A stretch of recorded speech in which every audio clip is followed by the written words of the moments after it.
Y es el hecho de ese nombre, apóstol. ¿Y por qué voy a hacer un inciso? Para explicar algo que yo creo que ya todo el mundo debería saber, pero por lo que veo en muchas iglesias a nuestro alrededor, la gente ha olvidado.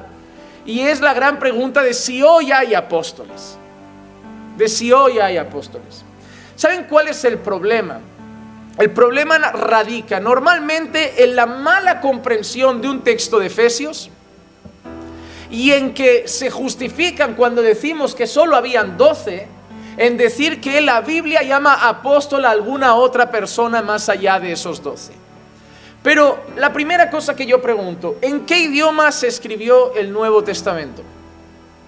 En griego. ¿Se escribió en griego? ¿Sí o no? Okay. La palabra apóstol que nosotros tenemos en castellano, la traducción viene de una palabra griega que es apóstolos. Y la palabra apóstolos tiene un significado muy simple en griego, que significa enviado. Cualquier persona que ha sido encomendada a una misión, cualquier persona que ha sido enviada a hacer una tarea, se puede considerar apóstolos. Incluso en algo que no fuera cristiano, se podría llamar a alguien así porque ha sido encomendado. Incluso un soldado que tiene que llevar una carta a otra ciudad sería un apóstolos. Alguien enviado y encomendado a una misión. Y es una palabra que aparece en el Nuevo Testamento a veces para referirse al oficio apostólico y a veces a referirse a una persona que ha sido encomendada con una misión, como lo fueron algunos discípulos en las Escrituras. Es decir, hoy podríamos entender a un apóstol como un misionero. La palabra apóstolos como enviado podría ser tranquilamente un misionero que una iglesia manda a un país a edificar una iglesia, a plantar una iglesia y a ganar almas para el Señor. La palabra apóstolos significaría enviado y aplicaría para ese misionero. Pero tenemos que aprender a diferenciar entre la palabra apóstolos como enviado y el oficio de apóstol. Por ejemplo, hay un texto de la Biblia que dice, y todos profetizarán. ¿Sois todos profetas? Eso es el no saber entender la diferencia entre profetizar y el oficio de profeta. La mala comprensión de la Biblia está llevando a muchos errores a la iglesia de hoy.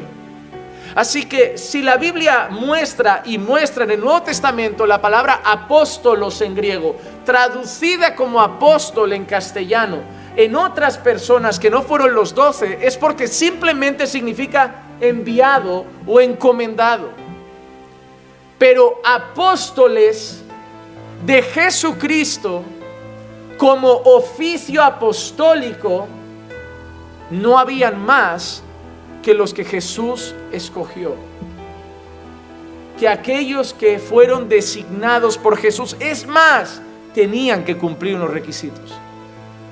Vamos a ver, para entender más esto, qué requisitos tenían que cumplir los apóstoles, los que ejercían el oficio apostólico.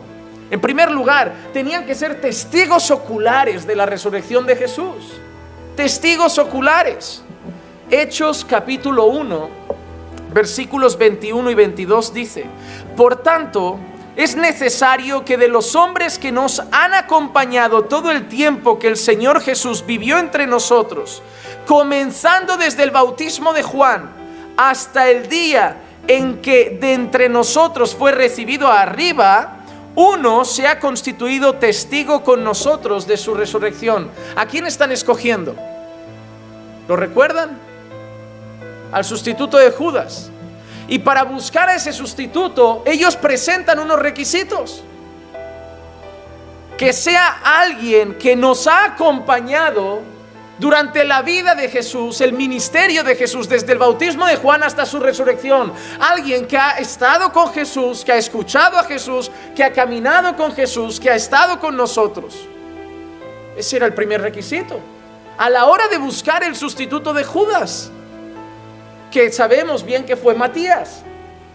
Entonces, Guillermo Maldonado lo vio. ¿Vio la resurrección? ¿Cash Luna entra aquí? ¿Algún apóstol de hoy entra aquí? Pues ya está, hermano, ya está. No hay más vuelta de hoja. Ya, pero es que en Efesios dice que les dio a unos ser apóstoles, a otros profetas, a otros. Pero lee el contexto y lee entero. Cuando habla de eso, cuando se está refiriendo a eso, luego dice que la iglesia, el edificio, está edificada y construida en el fundamento de apóstoles y profetas. ¿Y qué es el fundamento? El fundamento no se va poniendo 1000 veces. El fundamento es la base. El fundamento se coloca una vez y sobre ese fundamento se edifica. Los apóstoles y los profetas son el fundamento de la iglesia. Encima de la doctrina de los apóstoles, de la enseñanza de apóstoles y profetas, está la iglesia. ¿Cuál es nuestra enseñanza sino la enseñanza apostólica y la enseñanza de los profetas? Sobre eso el Señor ha edificado la iglesia y los ministerios. Ellos son el fundamento. Los apóstoles que habían con Jesús y los profetas que habían en el antiguo pacto son el fundamento de la iglesia. No significa que ahora siguen habiendo más, pero también es que además lógica. Esos hombres lo dieron todo por Jesús. Los de hoy viven ricos. Los profetas de verdad perdieron la cabeza por predicar el mensaje. Hoy viven en hoteles y rifándose, y además las profecías que traen son de coches, casas, dinero. Ni siquiera los mensajes que traen se parecen, la vida que tienen se parecen, el carácter que tienen se parecen, y no cumplen los requisitos. El primer requisito era ser testigo ocular de la resurrección. Y tienen otras referencias que pueden buscar: Hechos 10, 39 al 41, 1 Corintios 9, 1 o 1 Corintios 15, 7 y 8. El segundo, testificar con señales y prodigios. Testificar con señales y prodigios. Mateo 10, 1. Entonces, llamando a sus 12 discípulos, Jesús les dio poder, a esos 12 les dio poder sobre los espíritus inmundos para expulsarlos y para sanar toda enfermedad y toda dolencia. Hechos 5, 12. Por mano de los apóstoles se realizaban muchas señales y prodigios entre el pueblo, y estaban todos unánimes en el pórtico de Salomón. Así que algo que también testificaba que esos hombres eran enviados por Jesús, escogidos por Jesús para el oficio apostólico, eran las señales y prodigios que los respaldaban. Hermanos, son hombres que uno se cayó de una ventana, murió y resucitaron a ese chico. Son hombres que se encontraron un paralítico y le dijeron: no tengo oro ni tengo plata, pero lo que tengo te lo doy, en el nombre de Jesús levanta y anda. Son hombres que traían endemoniados y enfermos, y dice que incluso la sombra de Pedro, por donde pasaba Pedro, sanaba a los enfermos, liberaba a los endemoniados. Hoy no, hoy si no pasa te dicen que te faltó fe. Hoy depende de ti, es que no has creído suficiente.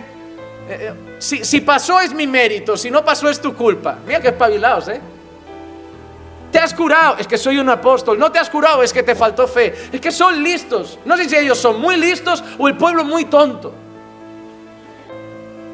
Primer requisito, testigo ocular de la resurrección. Segundo requisito, testificar con señales y prodigios. Y no me vengan a decir: es que ellos hacen. Dos cosas: tienen que cumplir todos los requisitos. No me basta que cumplan uno. Y otra cosa, ya enseñamos el otro día que los siervos de Satanás también pueden ser usados con señales y prodigios. Así que eso no nos vale. Y en tercer lugar, tenían que haber sido escogidos personalmente por Jesús. A lo largo del caminar de Cristo, muchas personas se convirtieron en masa. Llegaban discípulos por la predicación de otros, pero los apóstoles fue algo peculiar. No llegaron por la predicación de otros. Jesús los escogió personalmente. Los escogió personalmente. Tú y yo no estamos aquí porque Jesús vino y nos dijo: te quiero para mí. Indirectamente sí, Él nos ha escogido, pero no se ha presenciado, se ha personado entre nosotros. No nos ha dicho como a un Mateo: levántate y sigue. No lo nos ha dicho como a un Pedro: vente, que te voy a hacer pescador de hombres. No lo hemos visto. Somos escogidos de Dios, pero a ellos los escogió personalmente. Marcos 3:14 Dice así: y designó a 12 para que estuvieran con él y para enviarlos a predicar. Él escogió a 12 personalmente para que estuvieran con él. ¿O creen que cuando Jesús iba a una aldea y a una casa a comer, iban todos los discípulos a comer con él? Pero había un grupo que siempre estaba.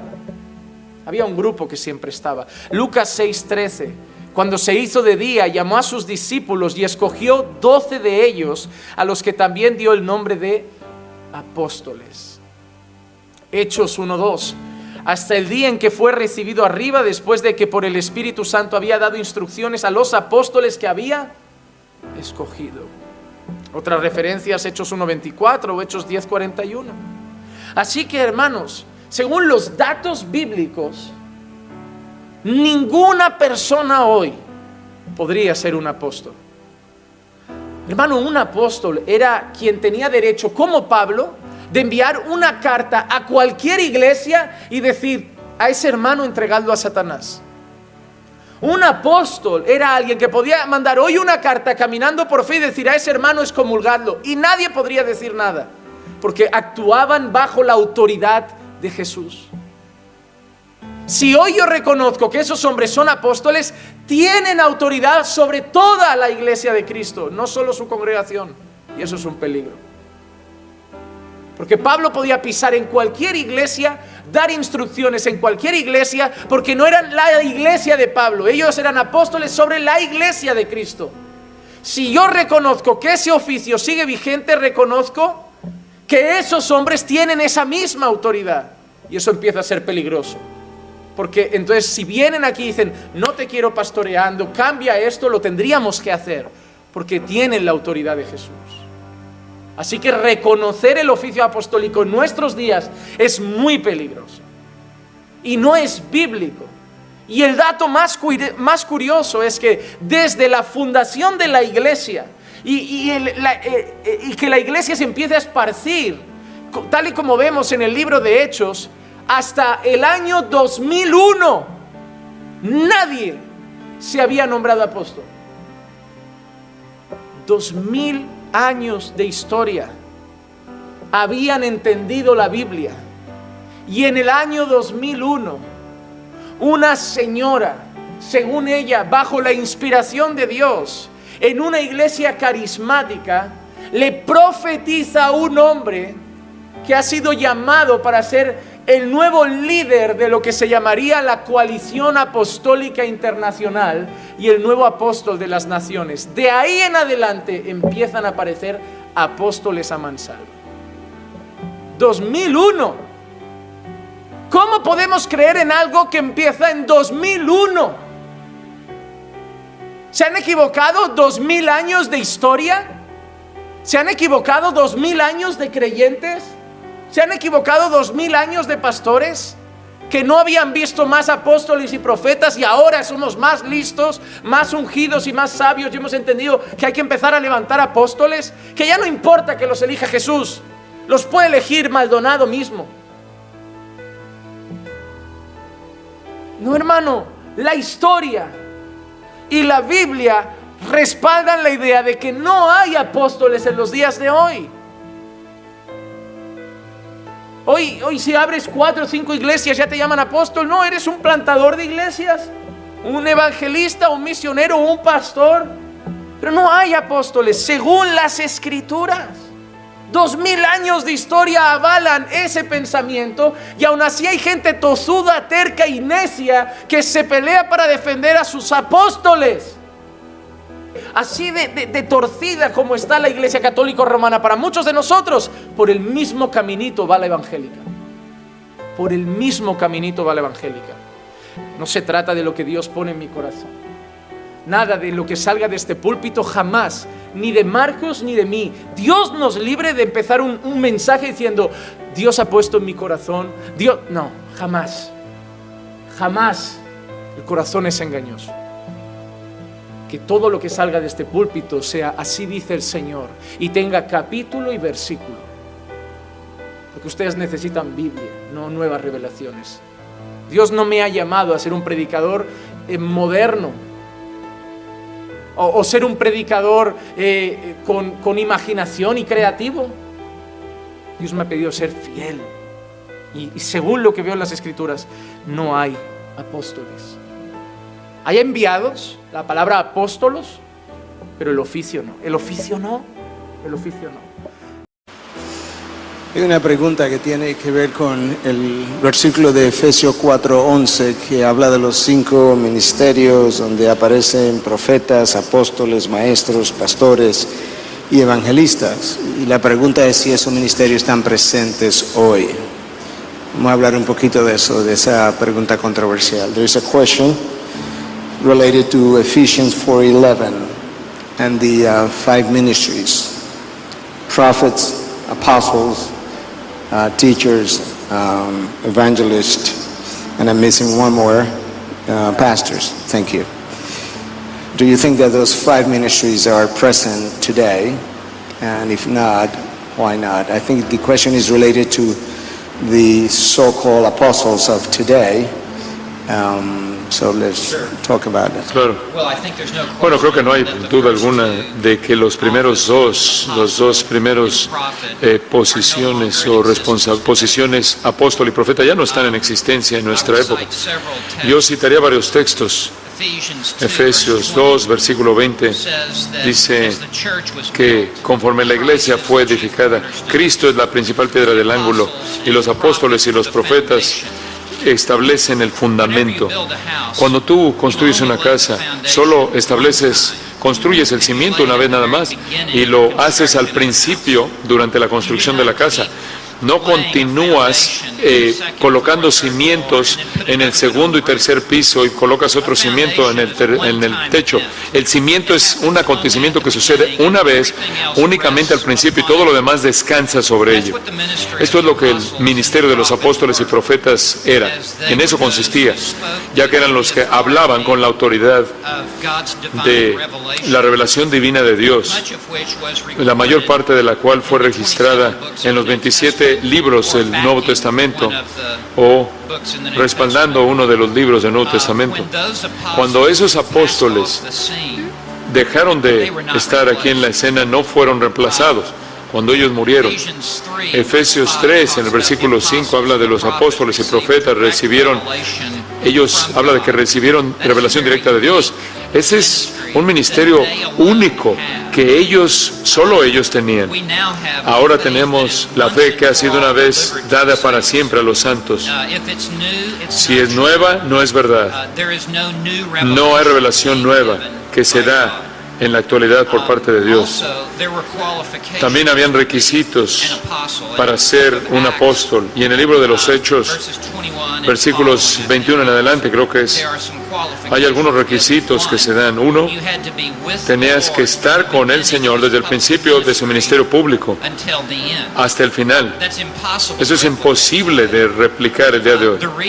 La razón de eso fue que tenían que estar expuestos de manera directa a la enseñanza de Cristo mismo, de tal manera que ellos hablarían aquello que Cristo les había impartido de manera directa a ellos. En segundo lugar, tenían que ver la resurrección de Jesucristo de los muertos, tenían que ver al Cristo resucitado, porque ellos deben hablar con tal certeza que estuvieran dispuestos a morir por la verdad que ellos proclamaban.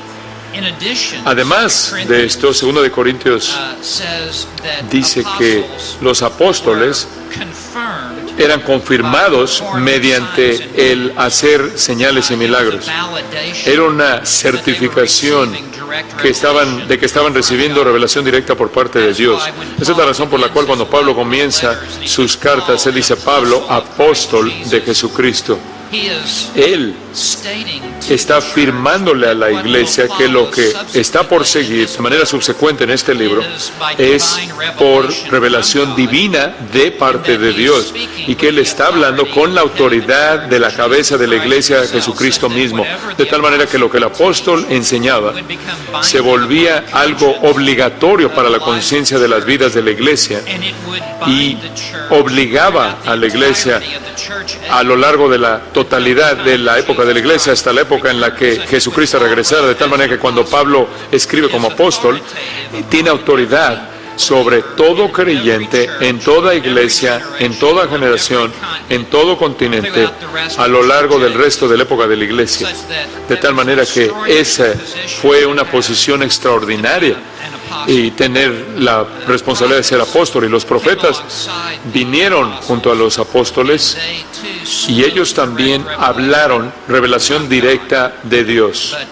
Pero esas dos responsabilidades han dejado de existir, y dejaron de existir durante el tiempo de la segunda mitad del primer siglo, de tal manera que los otros libros del Nuevo Testamento ni siquiera hablan ya de estos asuntos, solo son las primeras partes del Nuevo Testamento.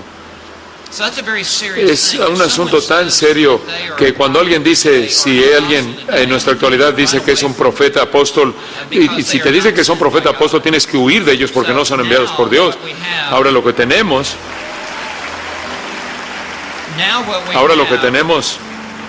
en la actualidad tenemos pastores maestros y evangelistas, y lo único que se les permite hacer es tomar la enseñanza de los apóstoles como está registrada en el Nuevo Testamento escrito y enseñar lo que los apóstoles,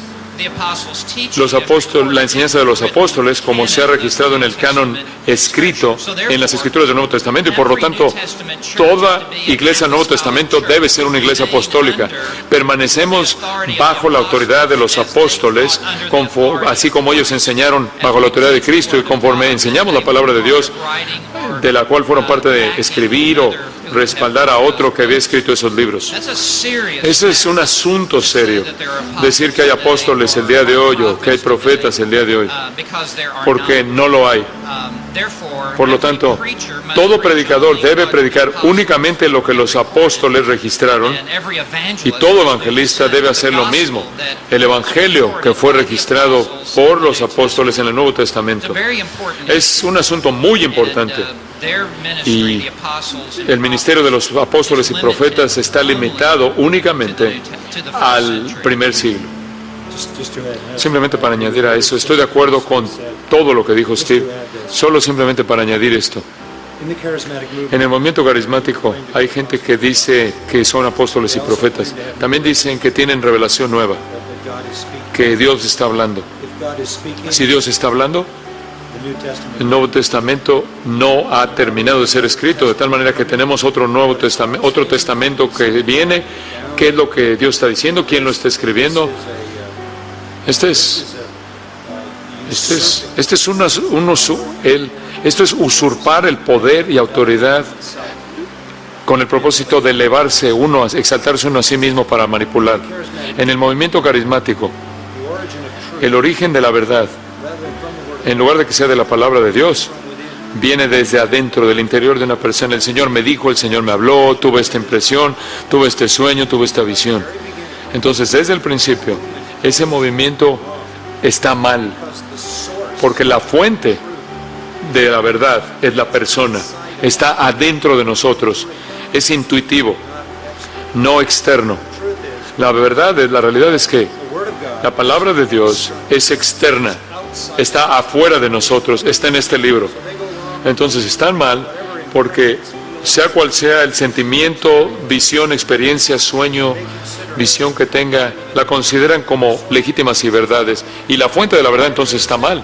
Y después, en segundo lugar, Dios todavía está hablando, todavía está revelando.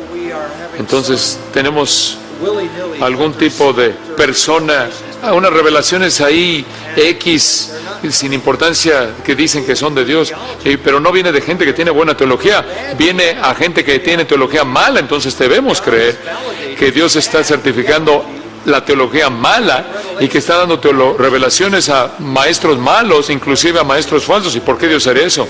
Por lo tanto, son ilegítimos y revelaciones ilegítimas y falsas. Entonces tenemos que estar muy, muy conscientes de eso. Dios nunca certificaría eso. Y además, llegan al punto de sí reclamar que llevan a cabo milagros, que son milagros falsos. Entonces, falsos maestros, revelaciones falsas, certificadas de manera falsa, es añadiéndola a las Escrituras. Acabo de terminar un libro y quiero que sepan, va a salir en español en enero, que se llama Fuego Extraño. Es una crítica extensiva, profunda del movimiento carismático. El corazón de ese libro es el capítulo 5, que habla de los apóstoles y la historia entera de los apóstoles. Gran parte de lo que dijo Steve es el flujo del argumento. Hay una sección de profetas, de hablar en lenguas, prodigios, señales y milagros, la fuente de la verdad. Todo eso está en el libro llamado Fuego Extraño, que estará disponible en enero. Thank you.